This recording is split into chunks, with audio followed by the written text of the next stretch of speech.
I've been interacting with people on all levels and I know they're not really complaining about corruption. It is just that we have to pay and they are taking. I would like to be on the other side. If you want to test it out, tomorrow morning remove all the police from Hyderabad city, just see how many people actually stop at the red light if there's no policeman. My average is 90% won't stop. Some fools like me will stop.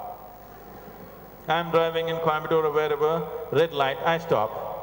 Everybody is going zook zook next to me and they're looking at me, who's this fool?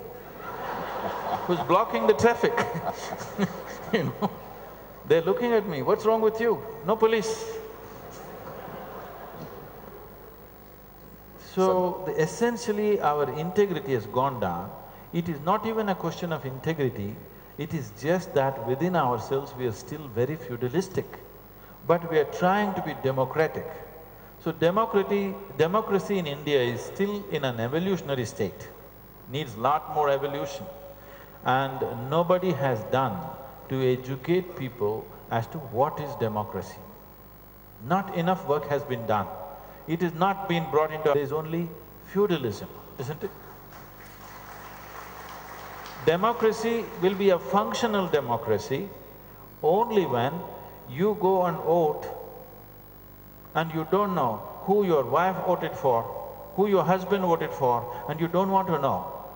Only if you have this kind of integrity, democracy will work. You tell your whole family, all of you vote for this person, this is not democracy, it's finished. I'm saying that has not been understood at all. Sadhguru, I think in this audience we all understand because we just had a set of by-elections in Andhra Pradesh. These people don't decide who comes to the power. We had a set of by-elections in Andhra Pradesh recently in 18 assembly constituencies and 1 Lok Sabha constituency. It is widely believed that something like 400 to 500 crore rupees was spent at the very least. At the very least. It's not spent, it's invested.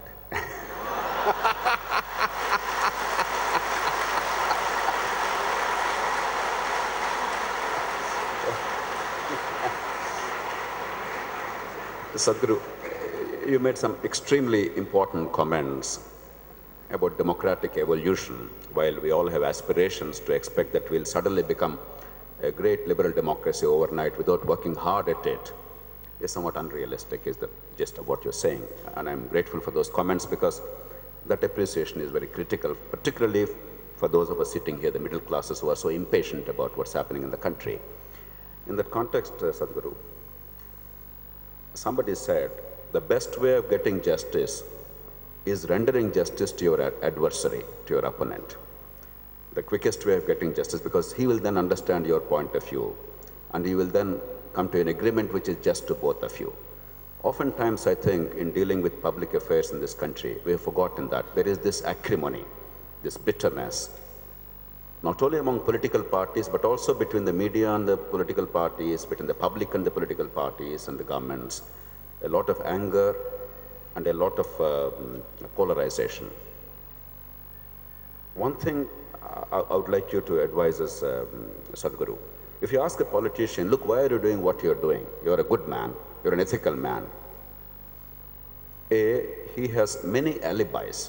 He'll tell you 100 reasons why he genuinely had to do what he did in order to survive in office.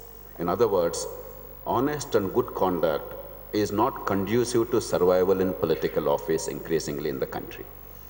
And B, in any country, even in the United States or Britain or Germany or Japan, there's always a clash between what the voters want in the short term and what the nation needs in the long term. And the politician has the difficult task of bridging these two. And he cannot survive without the voters' goodwill, and the nation cannot survive without the politician's wisdom. How do you bridge this gap, Sadhguru? You like the question?